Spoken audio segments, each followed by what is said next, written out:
Hello everyone. Today in this video I'll be showing you guys how you can find deleted photos or videos on your iPhone. So in order to do that, you need to open your Photos application. After opening Photos application, you need to select albums, all right? In your case, it may be selected library. You just need to select album. And after selecting album, you need to go come all the way down, and as you can see from here you see recently deleted.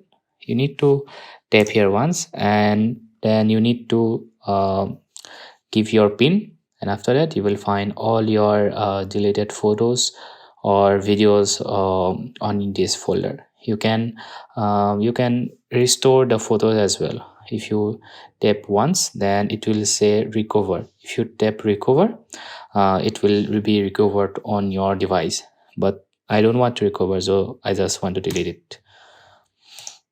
So yeah, that's how you find your deleted photos and videos